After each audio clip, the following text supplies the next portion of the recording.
Alhamdulillahirabbil alamin hamdan katsiran thayyiban mubarakan fi kama yuhibbu rabbuna wa yarda. Shalatu wassalamu ala Rasulillah wa ala alihi wa sahbihi wa mawalah. Asyhadu an la ilaha illallah wa asyhadu anna Muhammadan abduhu wa rasuluh. Alhamdulillah, kita memuji Allah Rabbul Alamin. Bismillah, dengan izin Allah sore hari ini kembali bisa bermajelis ilmu. Mudah-mudahan Allah turunkan berkah yang banyak, tidak hanya ilmu tapi juga rahmat Allah. Kita pun diberi oleh Allah Ta'ala limpahan pahala, rahmat, hidayah, ampunan Allah Subhanahu wa Ta'ala.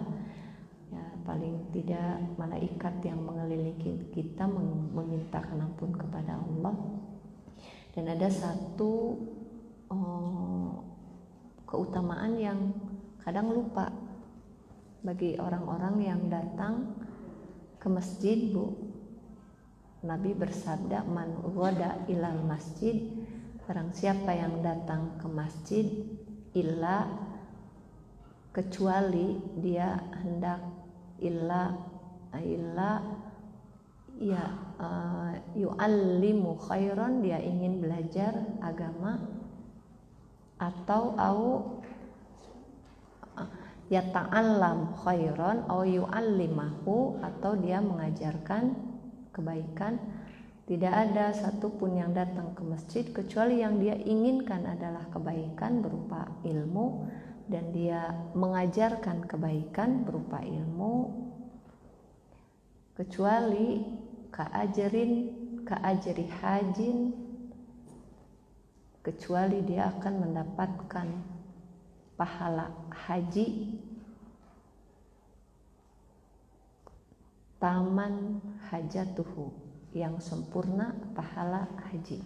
Masya Allah. Jadi ini jarang diketahui ya, kalau orang datang ke masjid kemudian dia berniat untuk mendapatkan ilmu, ternyata salah satu faidahnya adalah keutamaannya dia mendapatkan pahala haji, dan pahala hajinya sempurna. Taman hajatuh, sempurna pahala hajinya. Dan biidznillah kita masih panjang umur nih sampai bulan haram, bulan Zulqa'dah. Bulan Zulqa'dah bulan haji ya, Bu. Bulan haji teh Syawal, Zulqa'dah, Zulhijjah. Disebutnya bulan haji, Bu. Karena Syawal sudah sebagian dari kaum muslimin menuju dua tanah haram ya, Mekah, kemudian ke Madinah. Ke Madinah dulu biasanya untuk melaksanakan ibadah-ibadah di kedua kota tersebut ya. Ada dua masjid yang diutamakan, Masjid Nabawi di Madinah dan Masjidil Haram. Ke Masjidil Haram mereka untuk melaksanakan ibadah haji, umroh dan haji. Dan bagi sebagian kaum muslimin yang belum pergi atau sudah pergi, ada kerinduan untuk kembali, karena magnet Ka'bah tuh luar biasa ya, nyedotnya tuh ya nggak akan pernah lupa dan tidak akan pernah bosan, selalu ada dorongan ingin datang lagi. Maka salah satu hiburan kita tetap bisa mendapatkan pahala haji yaitu dengan datang ke masjid untuk menuntut ilmu. Jadi kalau sepekan sekali kita dapat pahala haji, kalau sebulan sekali kita datang ke majelis ilmu, ke masjid, kita dapat pahala haji. Masya Allah ya. Dan ini bukan pahala yang kecil. Selain pahala-pahala Allah tadi yang lainnya, diberi ampunan, diberikan ilmu, diberi rahmat oleh Allah Subhanahu wa Ta'ala. Kita masuk bulan haram ya, alhamdulillah panjang umur kita nih. Ramadan berlalu, Syawal masih dikasih, sekarang sudah masuk bulan-bulan haram. Bulan haram itu bulan yang dimuliakan, disebutkan oleh Nabi berdasarkan ayat Allah di Quran surat At-Taubah ayat 36. Bulan haram itu ada 4, karena Allah sebutkan arba'atun hurum, ada 4 bulan haram. 4 bulan haram tersebut kata Nabi, Zulqa'dah 3 bulan berturut-turut, Zulhijjah, Muharram. Baru nanti berapa bulan kemudian itu Rajab ya, Rajab, Mudhar.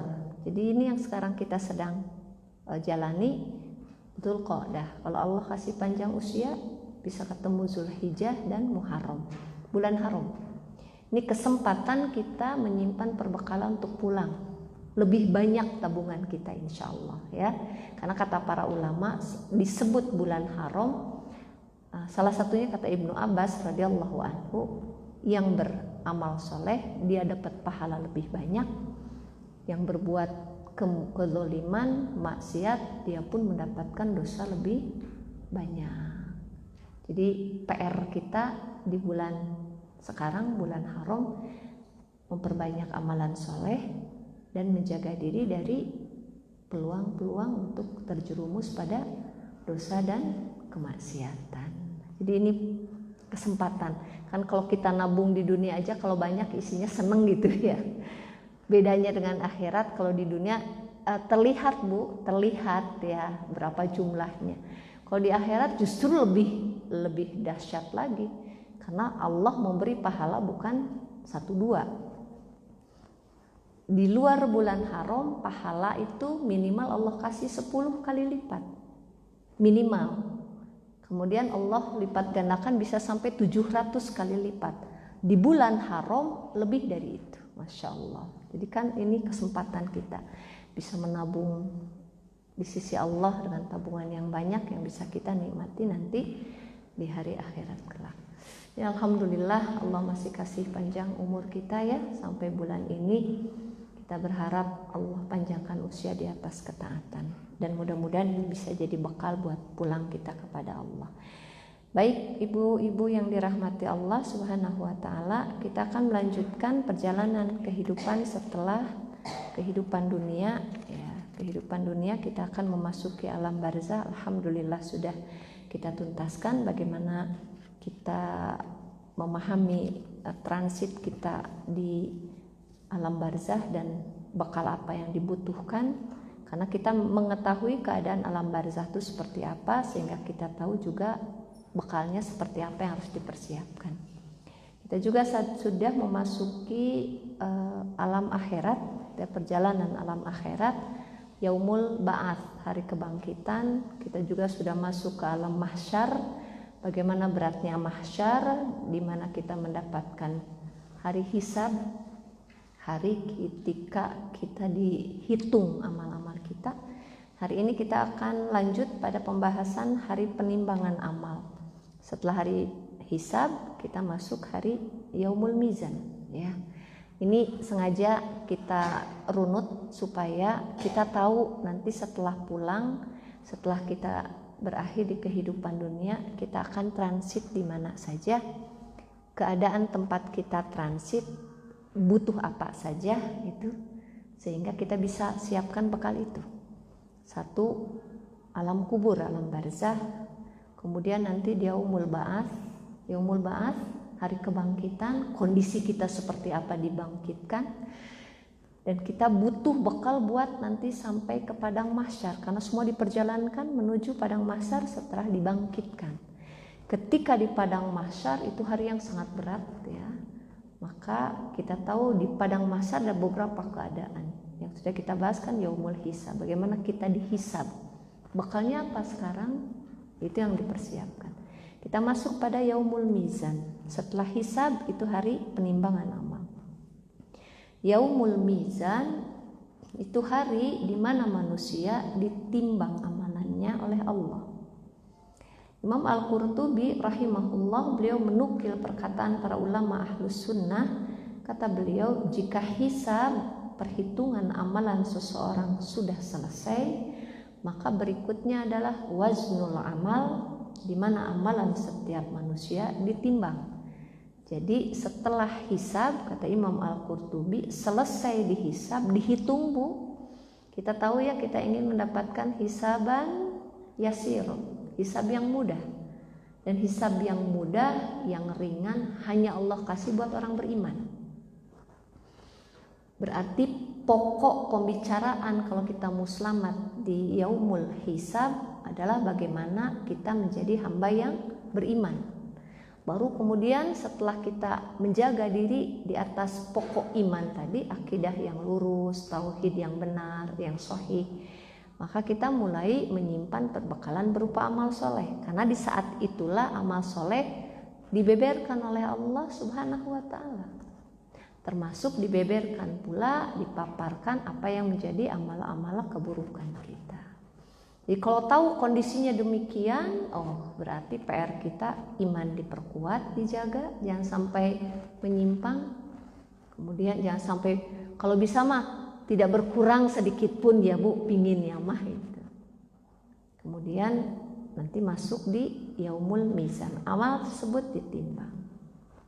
Waznul amal, di mana amalan setiap manusia ditimbang. Timbangan ini kemudian ditegakkan oleh Allah, dan ini merupakan pembalasan Allah Subhanahu wa Ta'ala. Oleh karena itu al-mizan didahului hisab, karena hari hisab merupakan pengakuan manusia. Jadi kalau kita runut di 2 bulan yang lalu, yaumul hisab itu di mana hari kita dihitung dan kita mengaku tentang apa yang ditulis oleh malaikat penulis amal, bahwa kita telah melakukan hal tersebut. Di yaumul hisab Allah membuka semua catatan amal kita, disampaikan, dulu engkau berbuat begini gitu. Bayangkan kita berapa puluh tahun hidup di sini, amalan disampaikan, dan kaum muslimin, orang mukmin tidak akan menyanggah kecuali mengatakan benar ya Allah. Semuanya yang baik disebutkan. Engkau dulu taklim iya, engkau dulu puasa iya, engkau dulu sholat malam iya, engkau dulu sedekah, terus disebutkan. Jawabannya iya. Dan kemudian Allah Ta'ala membuka catatan amalnya dari amal buruknya. Itu pun disebutkan. Dulu engkau bergibah, mukmin gak pernah berdusta, dia katakan benar. Dulu engkau mengambil hak orang lain, benar. Dulu engkau rusak kehormatan orang lain, benar. Dulu engkau berhutang tak bayar, benar. Itu disebutkan semuanya. Engkau dulu nusus ke suami, cemberut atau apa, itu disebutkan. Semuanya disebutkan. Dan mukmin tidak ada yang menyanggah kecuali mengatakan iya benar. Nah, Allah menanyakan, apakah ada yang engkau ingkari? Jawaban mukmin apa? Tidak ada. Adakah udzur yang hendak engkau sampaikan? Tidak ada. Jadi pada saat itu nggak ada udzur Bu, nggak ada alasan. Misalnya kalau kita kan di dunia suka ada alasan. Hadir pengajian telat, maaf ya, telat tadi ini dulu, kan begitu ya. Atau misalnya udah janjian, ditungguin lama, udah setengah jam, maaf ya, macet di jalan, suka ngasih udzur ya Bu ya. Atau pas pulang suami mau makan, aduh ayah maaf, tadi ada tukang sayurnya nggak lewat, jadi nggak masak. Iya belum katanya. Suka ada udzur, alasan-alasan yang kita sampaikan. Di akhirat, di yaumul hisab, Allah mau persilahkan, apakah ada udzur yang hendak engkau sampaikan? Gak ada Bu, kaum mukminin mengatakan tidak ya Allah. Apakah engkau melihat malaikat salah mencatat? Enggak. Jadi mereka mengatakan benar. Ini semua tertulis. Bayangkan setiap kali Allah sebutkan keburukan-keburukannya, sampai Nabi mengatakan sampai si mukmin itu merasa binasa. Kalau disebutkan terus Bu keburukannya, maka dia merasa binasa. Ya, contoh saja di dunia ya, jangan banyak-banyak disebutkan keburukan kita aja. Keburukan kita, orang menyebutkan keburukan kita, jangankan 10, baru 5 saja udah gemeteran ya Bu. Ya, ada orang yang bilang ke kita, teh, kata orang-orang itu ya, teteh itu satu katanya pelit. Udah gemeter kan? Pelit. Udah gitu judes lagi katanya. Wih, udah langsung gemeter deg gitu kan. Baru 2 Bu, itu udah gak enak hati, udah gak nyaman. Rasanya kita kayak terdakwa gitu ya. Sebutin lagi, 10 disebutkan, udah Bu lemes kita. Udah lemes, perasaan mana yang terburuk kita tuh ya, kenapa orang-orang teh memandang kita begini. Di yaumul akhir bukan 10, bukan 20, bukan Dari semua keburukan yang pernah dilakukan, yang tidak pernah dia taubati, semuanya tercatat. Dan nanti oleh Allah dibuka, disampaikan. Kepada siapa? Mukmin. Mukmin gak pernah ada yang menyanggah. Iya benar, iya benar. Sampai Nabi katakan sampai orang tersebut merasa binasa.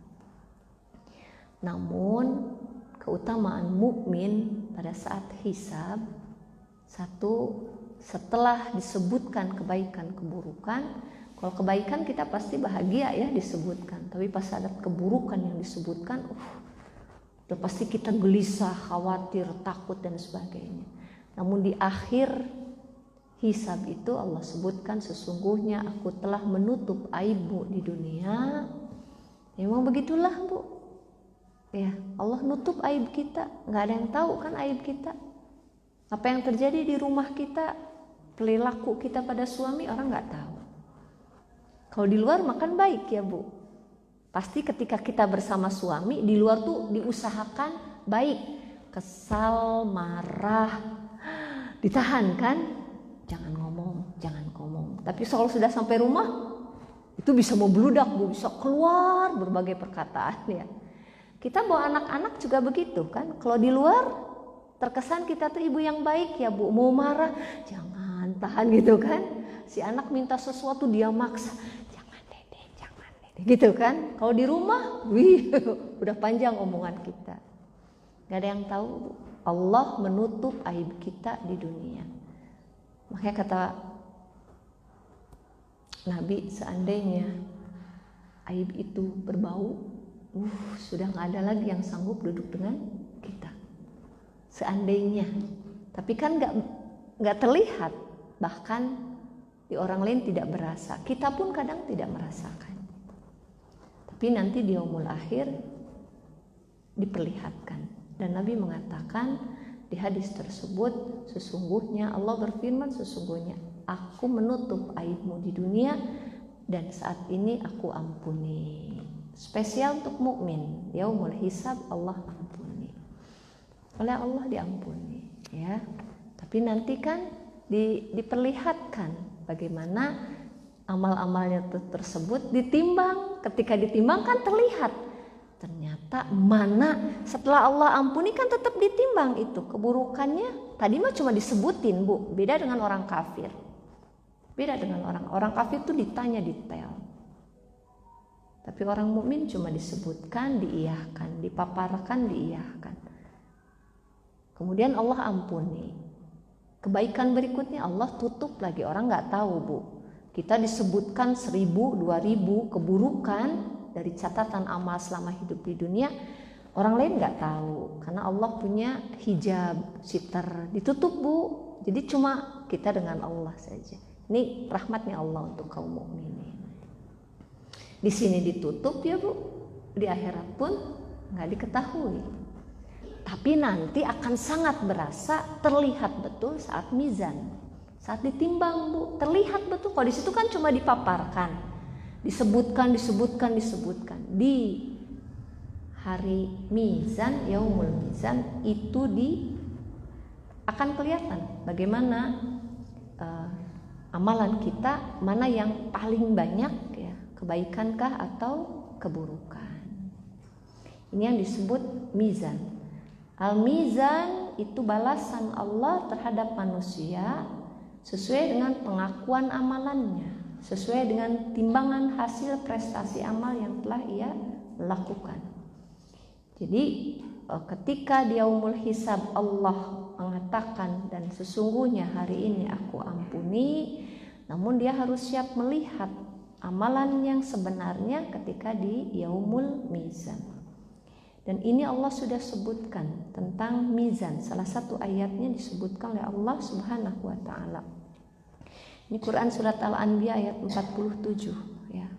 Allah berfirman, "Wa nadha'ul mawazinal qista liyaumil qiyamah." Kami akan memasang timbangan mawazin al-qista yang tepat liyaumil qiyamah, pada hari kiamat. Fala tudlamun nafsu syai'a. fala tudlamu, dan tiada dirugikan, dizolimi sedikit pun nafsun syai'a, seorang pun, barang sedikit pun gak akan pernah ada yang dirugikan. Wa in kana mithqala habbatin min khardalin ataina biha, dan jika amalan itu hanya seberat biji sawi pun pasti kami mendatangkan pahalanya.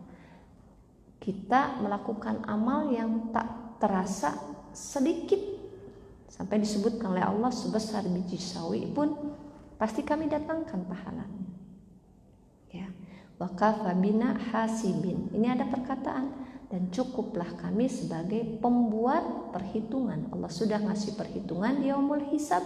Kemudian nanti Allah akan memasang timbangan yang tepat, dan timbangan itu gak pernah dirugikan oleh Allah subhanahu wa ta'ala.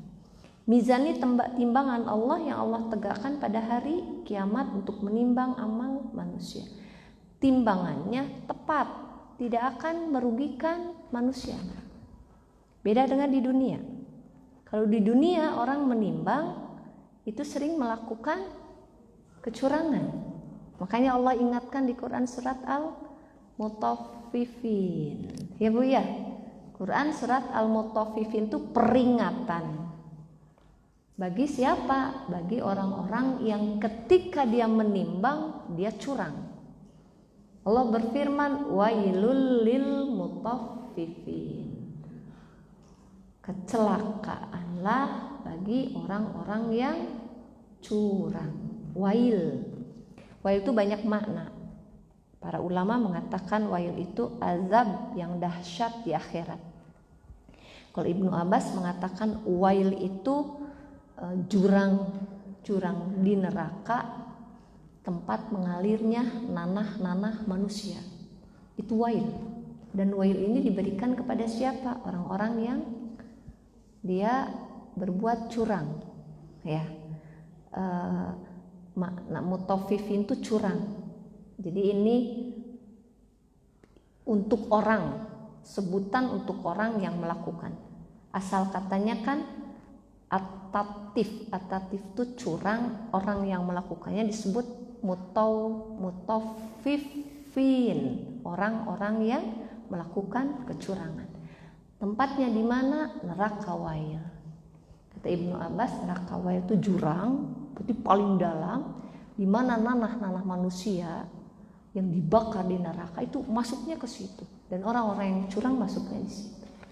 Siapa orang-orang yang curang? Dijelaskan oleh Allah, alladzina idza talu 'alan nasi yastawfun, yaitu orang-orang yang apabila dia menerima timbangan dari manusia, dia belanja, dia ditimbang oleh manusia, mereka minta dipenuhi.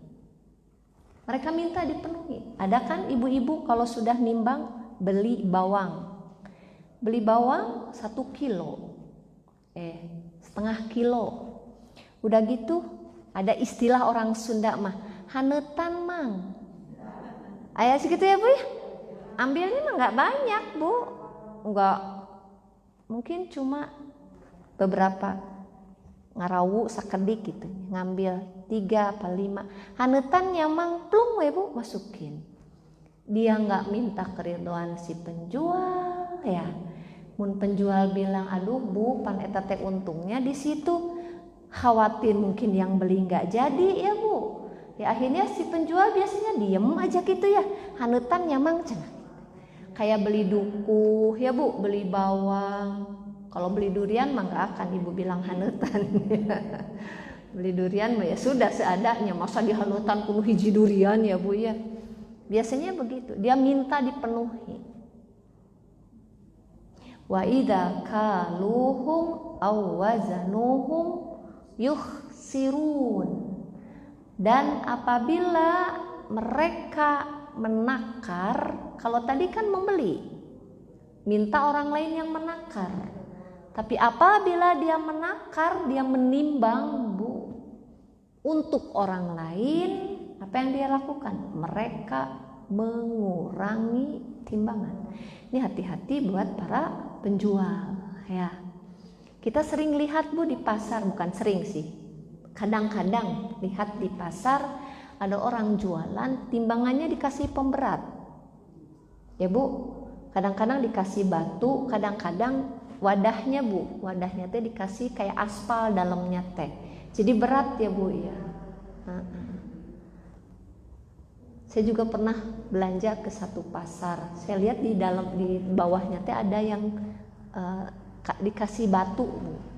Saya bilang, Mang kenapa dikasih batu? Atau nanti berkurang timbangannya. Saya mau beli kentang waktu itu, ingat sekali. Kata si Mangnya apa? Lah Bu, sudah biasa. Dia katakan sudah biasa. Maksudnya sudah biasa teh, orang lain pun sama. Lihat aja. Oh, atuh nggak bisa Pak. Kata saya teh, yang Mang ini mah nggak boleh atuh begini. Ya terserah mau beli mangga, nggak juga nggak apa-apa. Cina gitu Bu. Ya iya tuh Pak, Mang maaf ya nggak jadi beli, kata saya gitu. Jadi saya nggak jadi beli. Saya keliling lagi Bu, masa sih? Memang di pasar tempat syaiton, tapi mungkin ada kaum muslimin juga yang jual belinya benar gitu ya Bu. Saya keliling lagi. Masya Allah ada ketemu Bu sama ibu-ibu. Dia nanya Umi katanya. Manggilnya Umi, berarti kenal ya? Ibu apa sih? Oh iya, yang di Pondok Hijau ya, kata saya teh gitu. Iya Bu, saya yang tetangga Pondok Hijau. Di Pondok Hijau tuh ada rumah yang dipakai pengajian, tapi yang datangnya teh kampung sekitar gitu Bu. Kampung sekitar ada yang yang ngumpulin barang bekas kayak gitu-gitu Bu, yang ada yang jual di pasar. Penduduk sekitar yang datangnya teh Masya Allah. Mau beli kentang, oh iya milih aja Mi, dilihat gitu timbangannya ya Bu ya. Ini ibu ngaji kata saya ya. Harusnya jujur gitu. Pas dilihat, alhamdulillah Bu. Alhamdulillah ada itu yang tidak ada pemberatnya. Tapi yang kita dapati tidak sedikit ya ada lah yang ternyata jual di pasar mereka berbuat curang. Ini Allah sudah sebutkan kecurangan mereka sebenarnya kerugiannya bukan di dunia.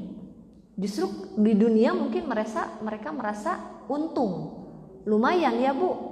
Satu kentang tuh tiap ada orang beli dia dapat satu kentang dengan cara curang. Kalau dikumpulin bisa banyak kan? Mungkin bagi dia untung di dunia. Tapi kan keuntungan kita sebenarnya di yaumul akhir. Ya Bu. Orang yang untung tuh manakala dia untung di yaumul akhir. Untungnya kita di yaumul akhir, Allah masukkan ke surga, kemudian dihindarkan dari neraka. Waman zuhziha anin nar, dan barang siapa yang dijauhkan dari neraka, wa udkhilal jannah, dimasukkan ke dalam surga, faqad, maka sungguh faza, dia beruntung, dia yang beruntung. Dan disebutkan orang yang curang wail, neraka, berarti dia di dunia merasa dapat keuntungan, sebenarnya di akhirat dia dapat kerugian yang besar. Jadi kalau kita berniaga apapun, bermuamalah, harusnya diperhatikan keuntungan kita di hari akhirat. Jadi bahaya sekali, bahaya terbesar dia tidak selamat di akhirat ya Bu. Orang yang curang tuh Bu. Kemudian ada bahaya lain Bu, orang-orang yang curang di dunia tuh itu mereka kena azab di dunia juga. Kena azab di dunia juga, dan mereka termasuk yang perniagaannya bukan hanya merusak tatanan masyarakat, tapi sebenarnya hakikatnya dia berbuat zalim terhadap diri mereka sendiri. Jadi kalau di akhirat enggak, timbangannya tepat, tidak akan dirugikan. Makanya kita lihat bagaimana tentang mizan timbangan ini. Ada 4 perkara yang harus diyakini oleh kita, yang diimani oleh kita berkaitan dengan iman kepada hari mizan, yaumul mizan. Yang pertama, 4 perkara yang harus diimani tentang al-mizan. 1. Arti mizan. Arti mizan. Jadi 4 perkara ini wajib dipahami oleh kita, kemudian diimani. Yang pertama arti mizan, arti timbangan. Jadi arti timbangan tuh mizan itu artinya memang timbangan, bukan kiasan, bukan. Timbangan, Bu. Bukan artinya kiasan, kan suka ada yang bermakna kiasan ya, Bu. Contoh kalau kiasan tuh di bab rumah tangga, ada suami yang mengatakan, "Udah, kamu mau pulang aja ke kampung kamu." Pulang kan ke kampung halaman gitu. Itu kan kiasan ya, Bu. Kiasan. Kiasannya apa? Punya makna lain. Boleh jadi suaminya memang mau memulangkan istrinya ke kampung halamannya, atau bisa bermakna dia menceraikan istrinya. Pulang kamu ke rumah orang tuamu gitu. Itu punya makna kiasan, Bu. Bisa jadi kiasannya maksudnya mah dia ingin memulangkan, menceraikan istrinya. Mizan ini bukan kiasan, gak ada makna lain. Mizan itu memang hakikatnya timbangan, Bu. Timbangan. Dia memiliki dua penampang, sebelah kanan dan sebelah kiri. Cuma tidak ada yang mengetahui seberapa besar timbangan mizan tersebut kecuali hanya Allah Subhanahu wa ta'ala. Dan timbangannya itu tidak pernah curang. Makanya disebutkan mawazinul qisto. Al-qisto itu tepat, adil, tidak akan pernah curang. Ibu gak akan ada yang disembunyikan oleh malaikat. Dari amalan ibu sedikit pun gak ada. Gak ada yang ditutupi, gak ada. Semuanya tertulis, ya. Dan kalau ada orang yang ditimbang nanti ternyata lebih berat timbangan keburukannya, itu juga tidak ada yang dizolimi, enggak. Benar-benar asli, gak akan ada kecurangan. Tidak seperti tadi di dunia, ya. Dia bisa ngambil, dia bisa menahan gitu. Kalau di akhirat enggak. Allah sendiri yang menyebutkan bahwa timbangan mizan yaumul akhir itu tepat sekali. Al-Qistu. Ini pernah disampaikan oleh Salman Al-Farisi. Ya. Jadi timbangan itu sesungguhnya timbangan. Jadi bukan kiasan. Dia punya dua penampang, kanan dan kiri. Kalau di dunia kan timbangan banyak ya, Bu, jenisnya. Ada timbangan yang punya penampang kanan dan kiri. Ada timbangan yang hanya satu saja. Kemudian ada alat ukurnya seperti timbangan beras yang besar ya, Bu. Atau timbangan badan kita. Timbangan badan kita. Kemudian kalau emas yang kita lihat tuh, kalau untuk apa ukuran yang kanan dan kiri di dunia, Bu? Timbangan apa? Emas. Emas begitu ya, ditimbang di sini, anak timbangnya di sini gitu ya. Di yaumul akhir itu kurang lebih begitu, karena dia punya dua penampang. Ini pernah disampaikan oleh sahabat Salman Al-Farisi radhiyallahu anhu. Beliau mengatakan timbangan itu akan ditegakkan dan ia mempunyai dua penampang. Bila diletakkan di salah satu antara kedua penampang itu, maka niscaya langit, bumi, dan apa yang ada di dalamnya akan tercakup oleh timbangan tersebut. Itu menunjukkan timbangan di akhirat itu sangat besar. Bumi, langit, dan apa yang ada di dalamnya itu bisa masuk ke salah satu timbangan. Ini menunjukkan timbangan itu sangat besar, ya. Kemudian Al-Imam Al-Hasan Al-Basri rahimahullah, seorang tabi'in, pun mengatakan mizan itu punya lisan dan punya dua penampang. Berarti memang timbangan punya lisan. Kalau kita makan pakai gantungan gitu ya, itu mah punya lisan. Nah, lisan tuh gini, antara yang menyatukan antara bukan penampang yang satu dan penampang yang lain. Nah, di sini. Jadi gini nantinya. Dulu ketika saya masih kecil diajarkan kakek saya tentang timbangan ini, Bu. Nanti kamu di akhirat ditimbang. Ada di kanan, ada di kiri. Yang kiri amal keburukan, yang kanan amal kebaikan. Kalau yang kanan berat, maka kamu masuk surga. Kalau yang kiri berat, nanti kamu masuk neraka dulu. Kalau kamu punya iman, selamat sampai perjalanan menuju surga Allah gitu. Kanan kiri. Dulu saya menyimaknya, oh yang terbayang dalam benak teh gini gitu ya. Kalau kanan buruk berarti neraka. Kalau kiri, kalau kanannya banyak, timbangannya berat, berarti amal solehnya banyak, masuk surga. Dulu segitu sederhananya Bu, waktu itu ya. Karena kalau anak-anak mah disampaikan hadis kan gak bisa menyimak dengan baik ya, kepanjangan. Cuma sederhananya begitu. Itu terus terekam. Ketika saya mulai kajian, oh benar. Ternyata memang ada dua penampang. Dan ini disebutkan oleh para ulama terdahulu dari kalangan para sahabat dan juga diantaranya Imam Al-Hasan Al-Basri, seorang tabi'in. Yaumul mizan, tidak ada terdapat kecurangan sebagaimana peradilan yang kita temui dalam kehidupan di dunia. Di dunia pun orang pandai memutarbalikkan fakta. Ini kalau peradilan timbangan kebaikan keburukan di peradilan dunia, ya Bu. Jadi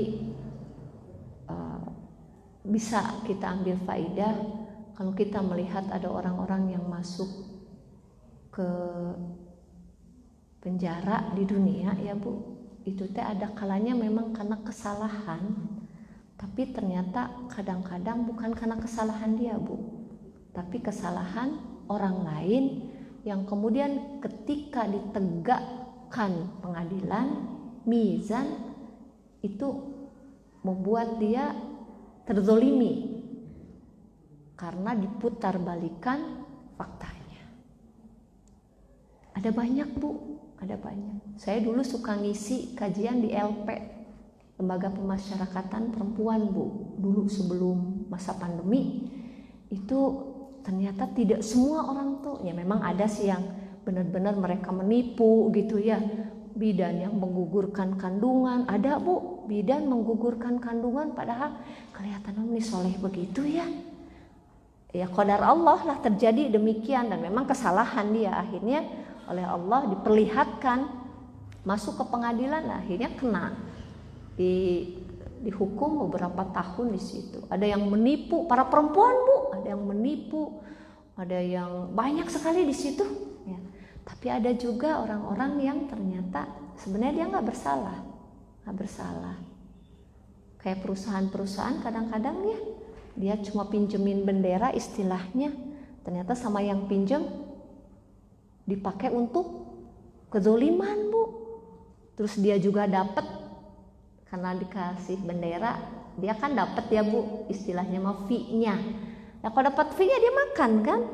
Ternyata di akhirnya terbongkar orang yang menggunakan bendera tersebut dia berbuat menipu dan sebagainya. Ini kena Bu. Terus orang tersebut apa bilang? Kami nggak terima apa-apa, dia yang makan. Memang dia makan, tapi kan tidak seluruhnya, dan dia makan kan karena dia pinjamkan bendera. Apa yang terjadi? Masuk penjara Bu. Diputar balikan fakta.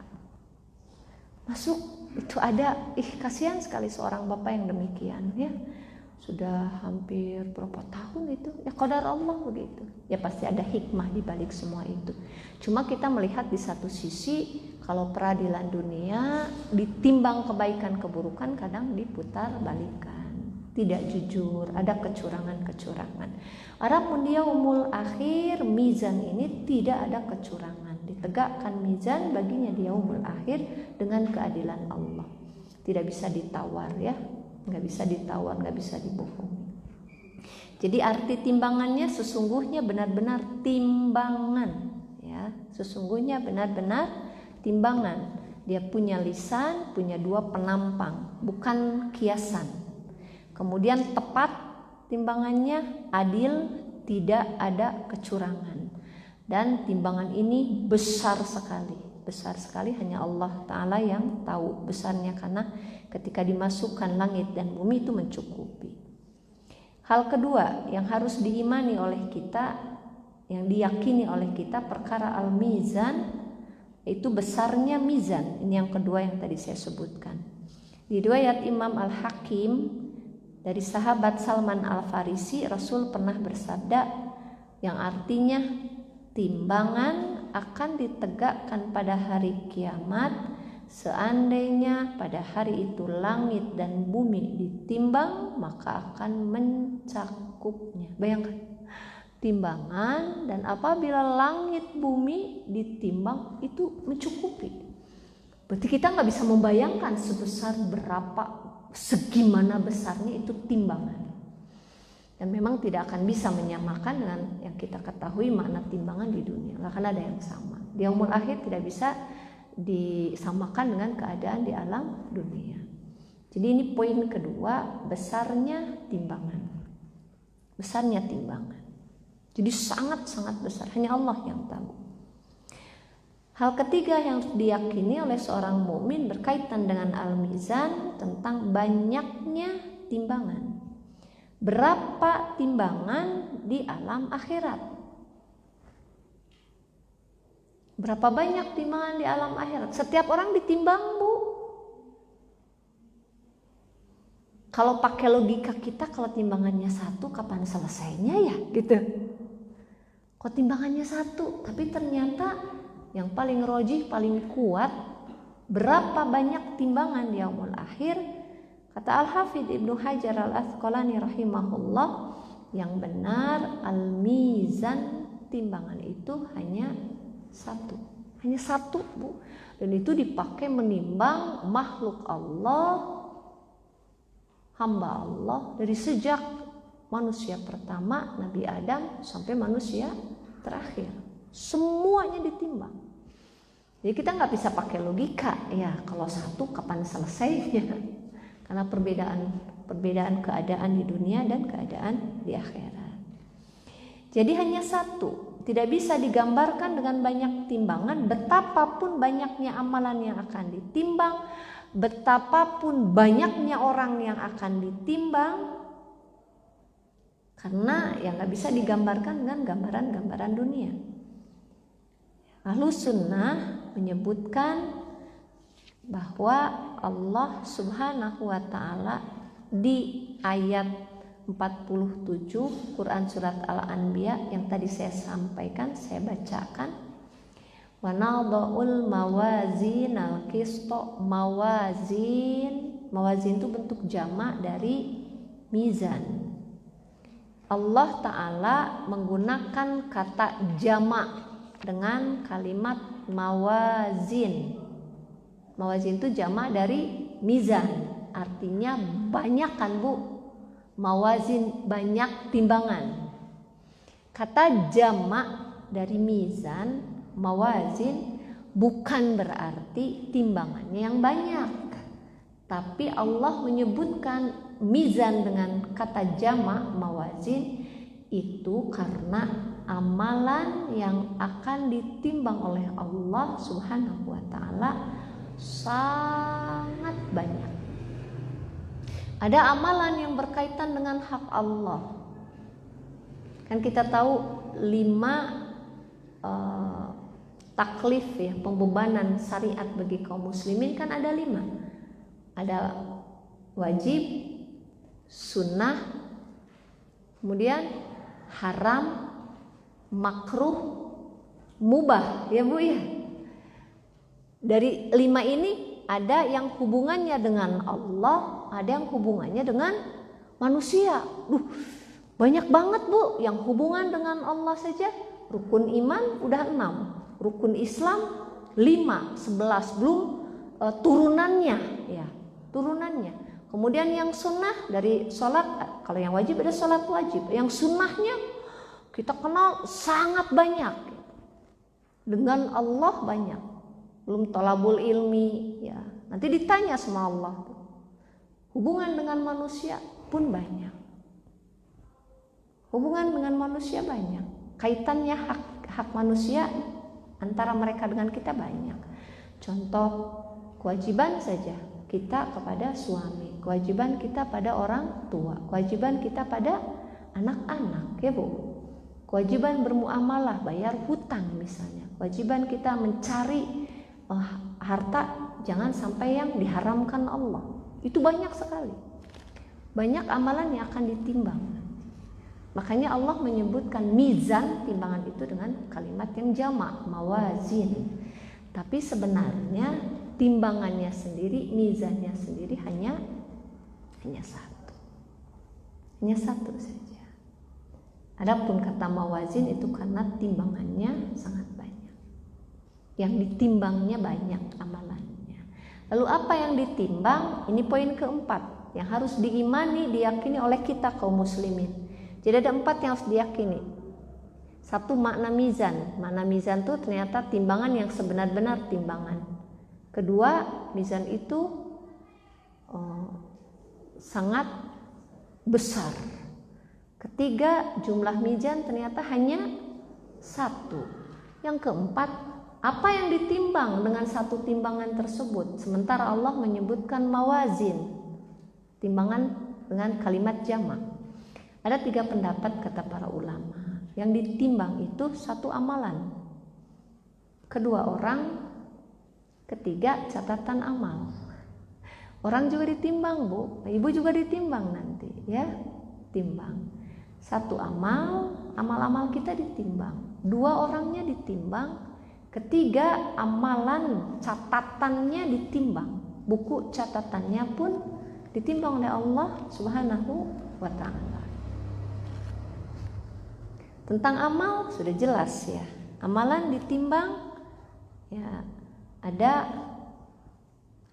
hadis dan ayat-ayat Allah Ta'ala yang menyebutkan bahwa yang ditimbang itu adalah amal. Contoh nih, hadis Nabi.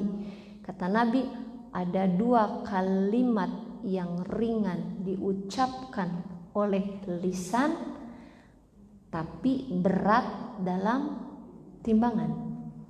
Kalimat itu adalah subhanallah wa bihamdihi subhanallahil azim. Ya, ada 2 kalimat yang kalau diucapkan ini akan memberatkan timbangan. Oh, berarti ini yang dicatat amalnya. Mana amal yang dimaksud? Zikrullahnya dia. Salah satunya mengucapkan subhanallahi wa bihamdi subhanallahil azim. Ini masuk ke zikir yang mutlak, yang boleh dibaca kapan saja dan boleh sebanyak-banyaknya. Tidak ada patokan. Beda kalau zikir yang muqayyad, zikir yang terikat. Kalau zikir yang terikat biasanya terikat dengan jumlah. Contohnya zikir ba'da sholat, istighfarnya 3 kali, lafadznya astagfirullah. Semua itu kan sudah astagfirullah, astagfirullah, astagfirullah. Kalau zikir itu muqayyad, terikat dengan waktu, contohnya waktu pagi hari, waktu setelah dia sholat wajib, maka nggak boleh ngarang, harus ngikut aturannya Nabi. Kata Nabi, ba'da sholat zikir istighfarnya 3 kali. Dan yang Nabi lafadkan astagfirullah, astagfirullah, astagfirullah. Nggak boleh orang mengatakan pelit amat astagfirullah. Ya udah aja disempurnakan. Astagfirullah allazi la ilaha illa huwal hayyul qayyum wa atubu ilai, atau astagfirullah wa atubu ilai, astagfirullah wa atubu ilai. Kenapa nggak segitu aja? Itu ya biar banyak, biar afdol. Nggak afdol. Kenapa nggak afdol? Karena Nabi nggak contohin. Nabi cuma mencontohkan astagfirullah, astagfirullah, astagfirullah. Nih zikir muqayyad tuh gitu Bu, terikat dengan waktu, dengan tempat, dengan keadaan. Maka harus ngikut contoh Nabi. Kata Nabi gimana caranya? Contoh pada sholat itu istighfar 3 kali. Subhanallah 33 kali. Ya Bu, Alhamdulillah 33 kali. Allahu Akbar 33 kali.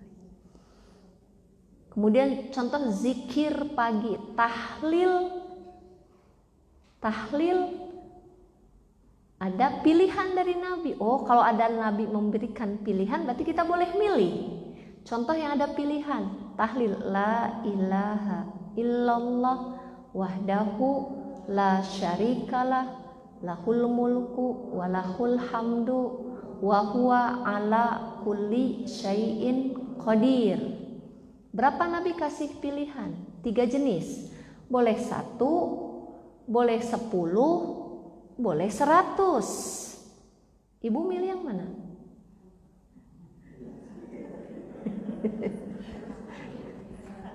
Tengah-tengah kata ibu teh. 10 aja. 1 terlalu sedikit, 100 kebanyakan. Terlalu banyak. Ibu milih 10. Tapi berapapun kalau sesuai ikut dengan contoh Nabi, yang Nabi kalau pagi ajarkannya segitu, boleh. Yang ini mah kita milih, Bu. Kita milih. Tapi Nabi ajarkan ba'da subuh, ba'da maghrib ada zikir, tahlil yang Nabi ajarkan hanya 10. Contoh la ilaha illallah wahdahu la syarikalah lahul mulku walahul hamdu yuhyi wa yumit wa huwa ala kulli syai'in qadir. Nabi mengajarkan di 2 waktu dibacanya, ba'da subuh dan ba'da maghrib. Jangan pindah dulu posisi duduknya, Bu.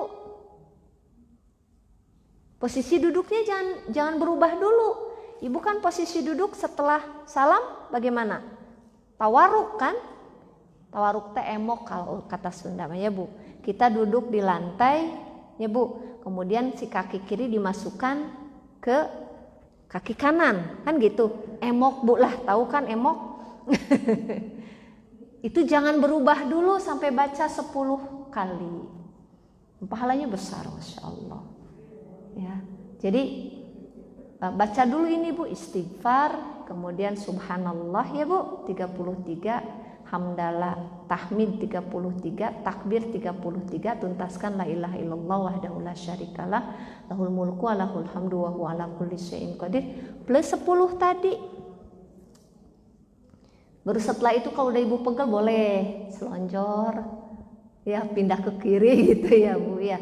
Diusahakan yang 10 tadi posisi duduk kita nggak berubah dulu, tidak berubah dulu. Bagi yang sudah sepuh mah tidak berubah teh lumayan ya, Bu ya.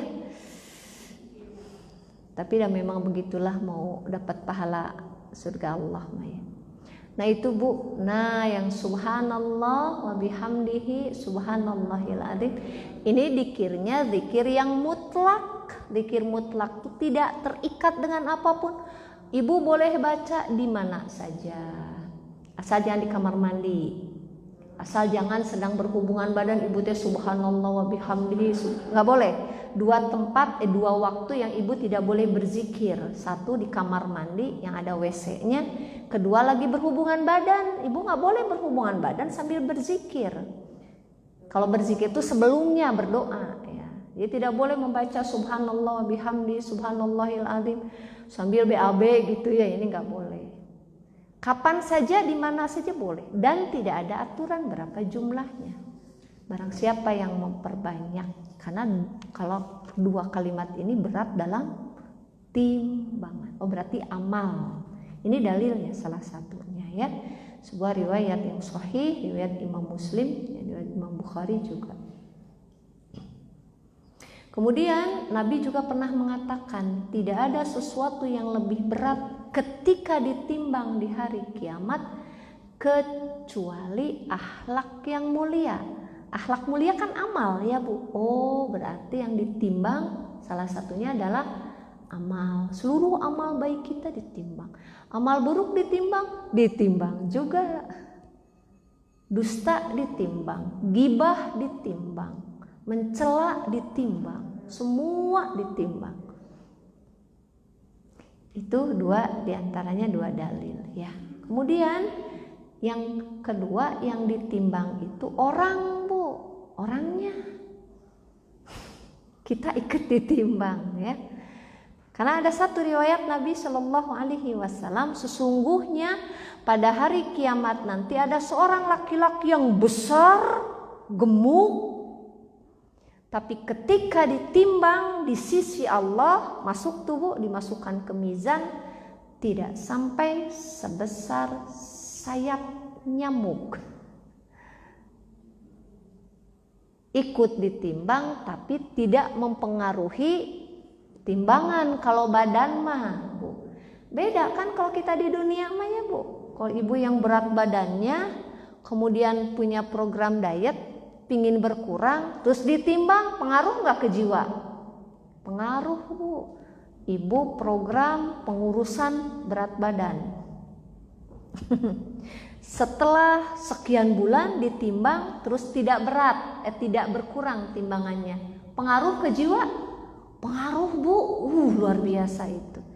Termasuk ibu-ibu yang proses penggemukan, bukan penggemukan sapi ya, penggemukan badan. Kemudian sudah coba makan ini, makan itu, vitamin ini, vitamin itu. Ada iklan susu diminum juga.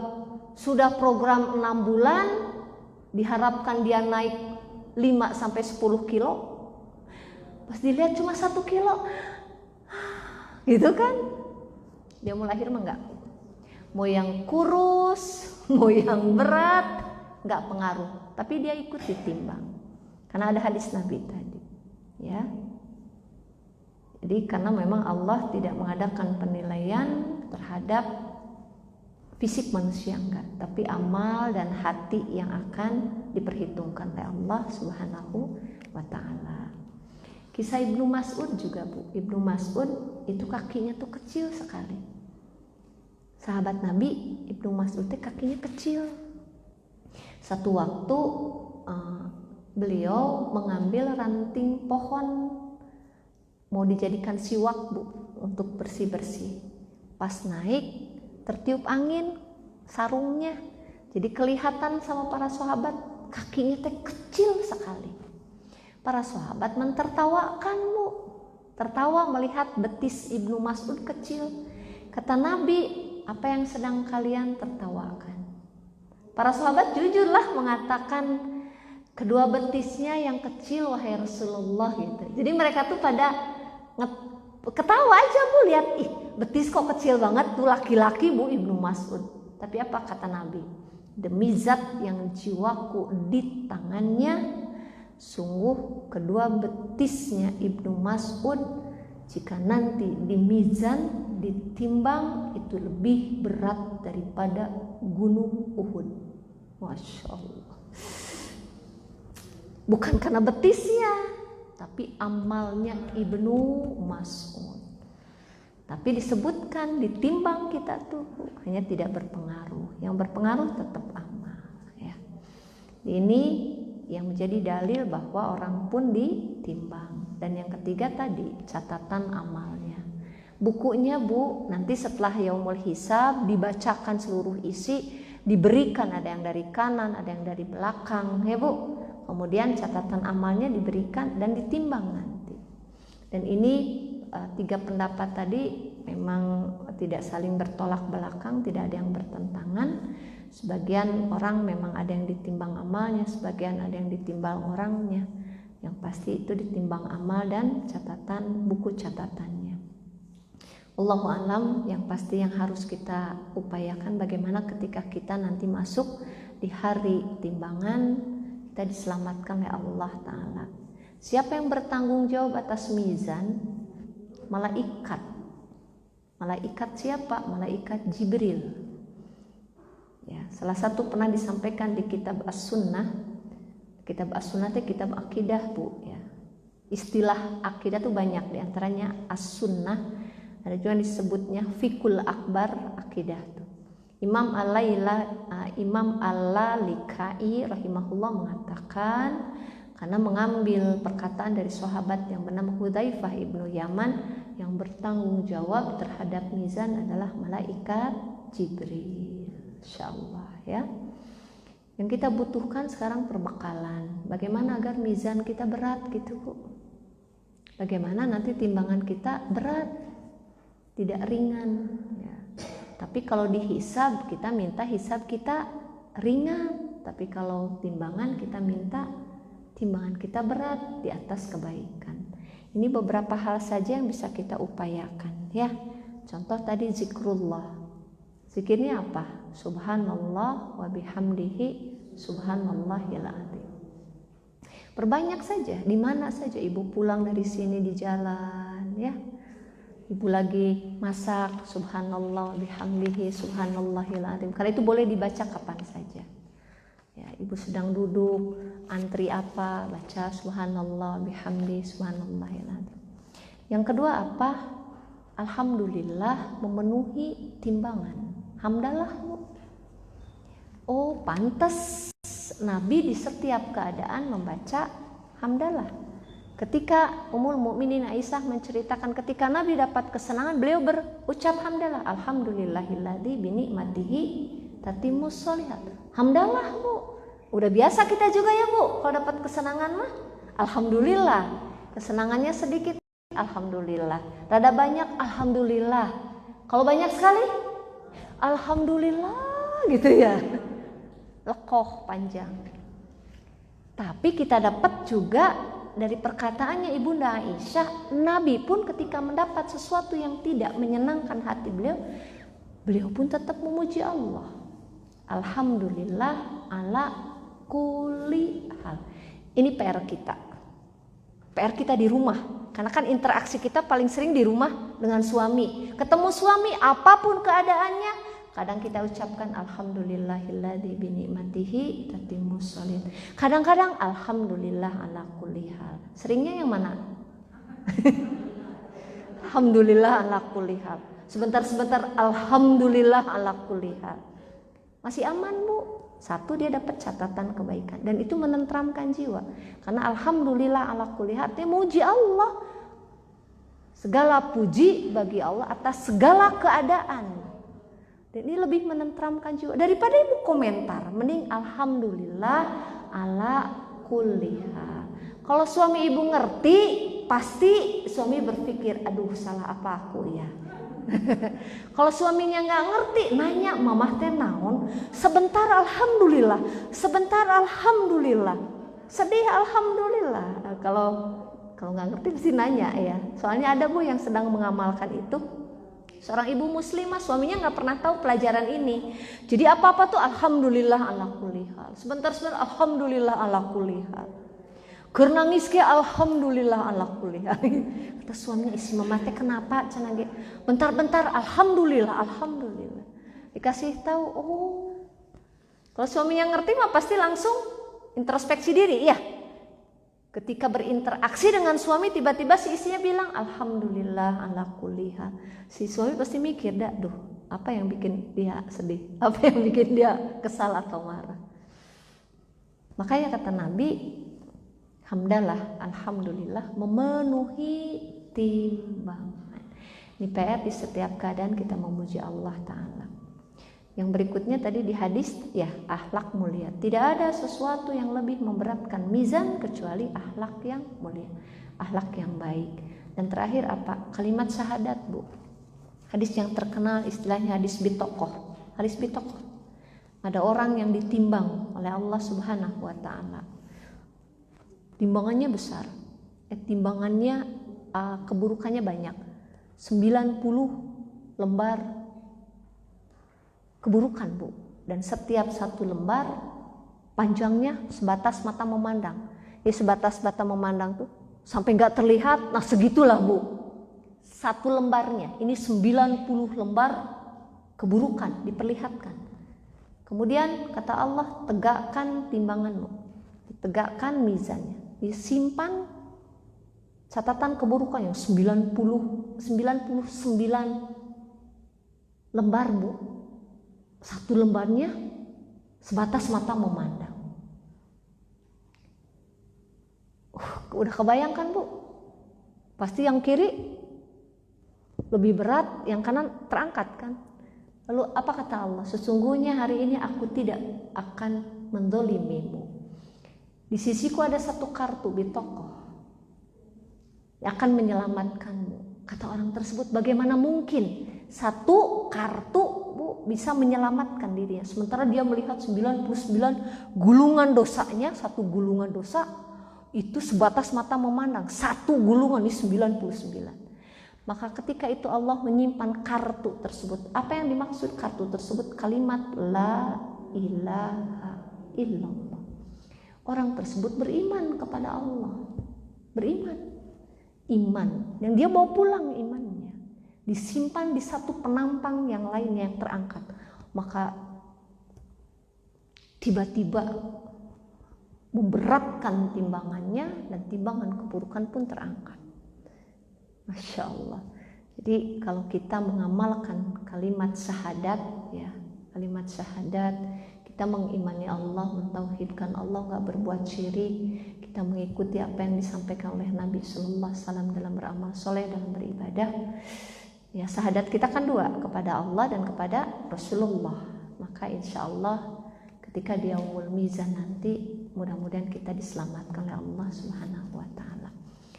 Ini agenda kita, ya, bagaimana kita berupaya menyimpan perbekalan agar mizan kita bisa diberatkan oleh Allah.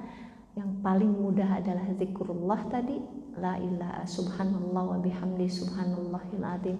Di setiap keadaan kita memuji Allah, alhamdulillah, alhamdulillahilladzi bi ni'matihi tatimmus shalihat. Kadang alhamdulillah ala kulli hal gitu.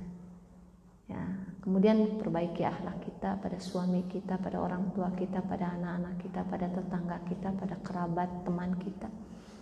Dan tadi, ya, syahadat kita terus dijaga oleh kita, ya, tidak berbuat syirik, tidak menyalahi aturan-aturan Nabi. Mudah-mudahan selamat, ya, pada saat mizan kita memang nggak akan saling tahu, Bu.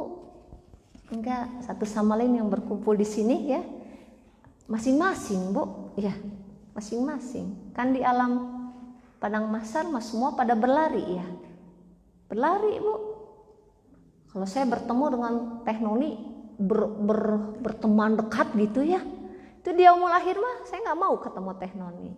Kenapa? Takut, Bu, takut diminta pertanggungjawaban.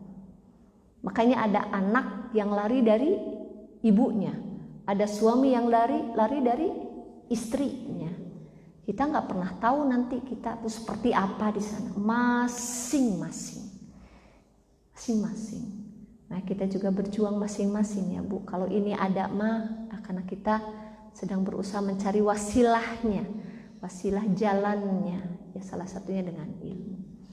Mudah-mudahan bermanfaat, ya, buat saya pribadi, khususnya juga buat ibu-ibu. Ya, kita berkumpul di sini kan ingin selamat, ya, Bu. Mudah-mudahan memang Allah berikan takdir terbaik kita bisa selamat di hari akhirat. Yang menentukan tuh ujungnya, Bu, ujungnya innamal a'malu bil khawatim. Sesungguhnya amal bergantung pada akhir. Dan kita ingin akhirnya selalu baik, ya, kita mencoba untuk selalu baik. Mudah-mudahan ini membantu. Begitu yang bisa saya sampaikan kesempatan sore hari ini. Alhamdulillah sudah jam 5 lebih, ya. Tadi kita juga jam 4 lebih, ya, mulai. Tidak ada yang mau ditanyakan? Ada?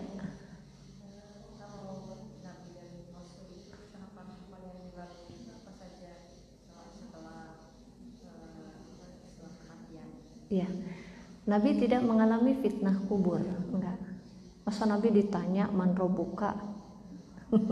Enggak, ya. Nabi tidak mengalami. Nabi orang-orang yang diselamatkan oleh Allah Subhanahu wa Ta'ala. Jadi nggak ada peristiwa-peristiwa Nabi ditimbang gitu, nggak akan ada. Semua para Nabi. Justru yang ada nanti kita belajar bab sirat. Sirat itu kan nanti dilewati juga setelah perjalanan ini mizan, yaumul ba'ats, masuk ke alam mahsyar, kemarin dihisab, berikutnya ditimbang mizan. Nanti kan kita ada haud Nabi, ada telaga Nabi. Justru Nabi menjadi wasilah pertolongan bagi hamba-hamba Allah yang lain yang beriman. Dari haud Nabi agak berbeda ulama, memang haud dulu atau sirat, setelah itu masuk ke sirat. Di sirat Nabi udah duluan, Nabi udah duluan di tengah-tengah. Apa yang dilakukan? Berdoa untuk umatnya. Setiap Nabi ada di tengah sirat dan mereka berdoa untuk umatnya. Jadi mereka mah nggak mengalami, para Nabi itu nggak mengalami kesulitan di yaumal kiamah. Fitnah pun tidak dialami. Fitnah aja pertanyaan Bu, cuma ditanya man rabbuka, man dinuka, wa man hadzal ladzi rajulu bu'itsna fikum, atau wa man nabiyuka. Itu pun enggak ditanya, itu aja enggak. Perjalanannya diselamatkan oleh Allah Subhanahu wa taala ya. Cuma kita kan umatnya Nabi. Kalau kita ngikutin Nabi, insya Allah selamat gitu. Ya kan? Kalau kita ngikutin Nabi, insya Allah selamat. Memang butuh perjuangan ya, butuh perjuangan. Ya Ibu, enggak.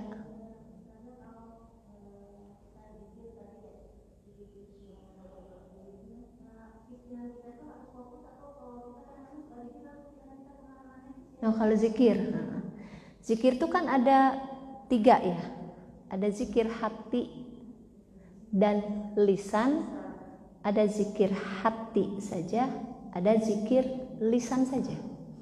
Yang paling utama lisan dan hati.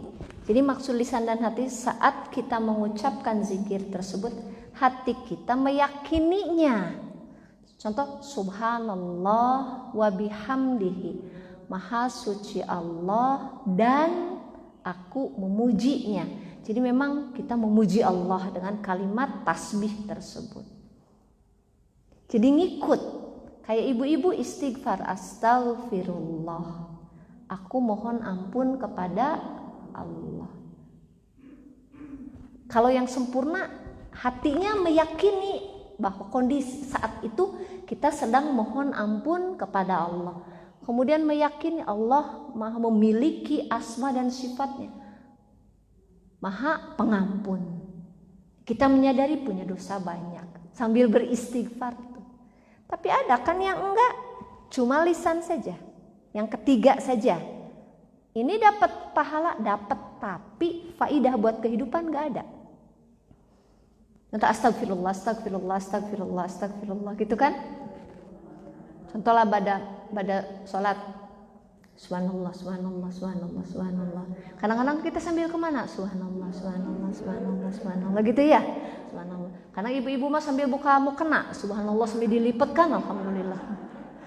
Ada kalimat ini ada tertulis Bu. Tapi yang bisa memberi faidah dalam kehidupan manakala yang diyakini dengan hati.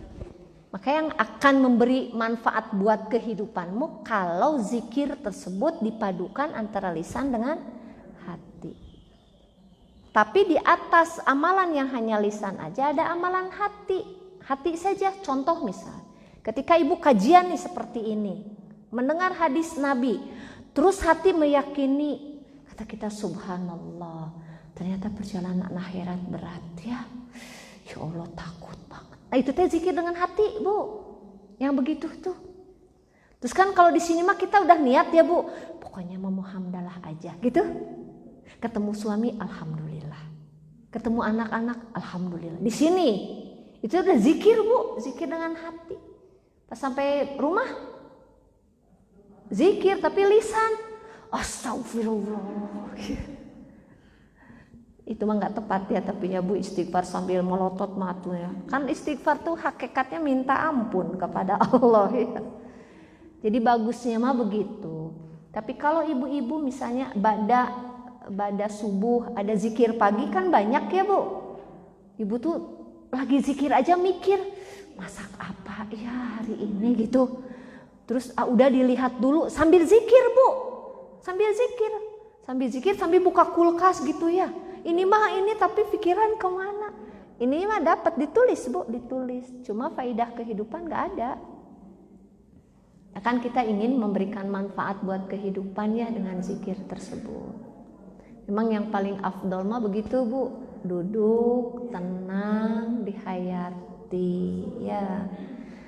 Kita mah rusuh ya, rusuh ya ada, insya Allah tidak sia-sia ada, lisan kita pun dituliskan. Cuma memang faedahnya kurang, manfaatnya buat kehidupan kurang. Ya, Allah a'lam. Ada pertanyaan dari netizen. Ya. Ustazah, saya ingin bertanya, sebelumnya maaf pertanyaan ini di luar materi. Iya. Iman itu kan pasti naik dan turun. Betul. Jika iman kita sedang turun, amalan apa yang membuat kita bangkit, iman kita naik? Baik. Al-imanu yazidu wa yankus. Iman bertambah dan iman berkurang. Yazidu bit-ta'ah, bertambah dengan ketaatan. Wa yankus bil maksiat, berkurang dengan maksiat. Jadi untuk menaikkan kembali ya dengan beramal soleh. Salah satunya kalau Umar bin Khattab itu suka mengajak para sahabatnya, sini berkumpul untuk menambah iman, majelis ilmu satu gitu. Yang kedua apa? Tadabur Al-Quran. Coba aja ibu mulai tadabur Al-Quran, itu pasti nambah iman.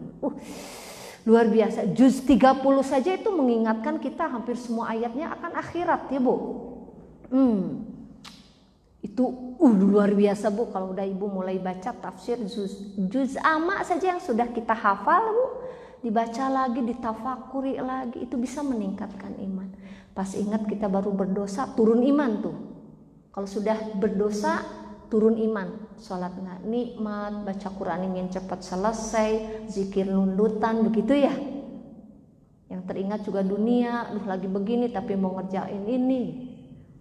Tapi ketika baca tafsir Quran, ayat-ayat berkaitan dengan yaumul akhir, dosa, ya Allah berat sekali.